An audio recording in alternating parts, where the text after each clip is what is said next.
Je pense que nous allons publier ce relevé de contribution pour que nul n'en ignore.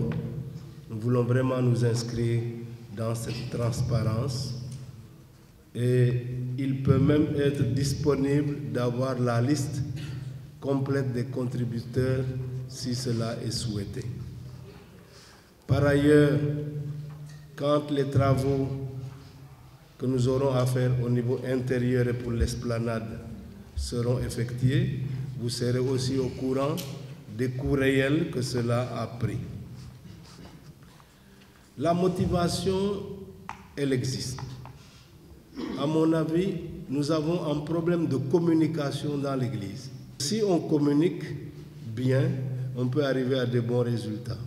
La première leçon que je retiens, c'est comment nous, dans l'Église, on communique. Et vous, les communicateurs, vous devrez nous aider à relever le défi de la communication dans l'Église.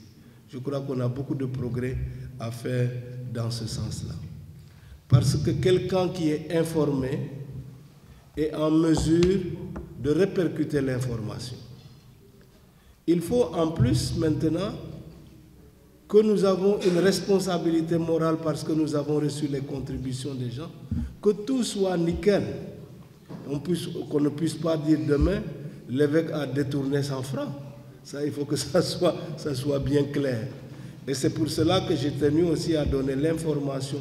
Non seulement nous aurons le coût réel des travaux, mais l'argent qui reste, nous dirons que a été épargné pour tel compte. Nous pourrons faire l'état si ce compte-là génère des bénéfices, parce que je pense qu'il faut s'inscrire aussi dans cette dynamique. L'idée étant que vraiment aussi, nous puissions nous prendre mieux en charge. Donc, j'ai compris à travers, ça a été une véritable école pour moi. Nous disions les catholiques sont avares, ils n'aiment pas donner. Mais est-ce que nous savons aussi faire ce qui est nécessaire pour qu'ils puissent donner? Enlevons de la tête de nos chrétiens que l'Église a beaucoup d'argent. Ça, je pense que c'est ça qui bloque aussi un certain nombre de personnes. Moi, je le dis toujours, je suis fils de paysan, je suis paysan dans l'âme. Je n'ai pas un franc que quelqu'un n'a pas mis dans ma poche puisque je ne gâche pas de l'argent. Et donc, ce qui permet à l'Église de travailler, c'est la force de ses fidèles. L'Église peut avoir évidemment quelques moyens, mais elle s'investit surtout dans la pastorale sociale pour contribuer à l'éducation, à la santé et à la promotion humaine.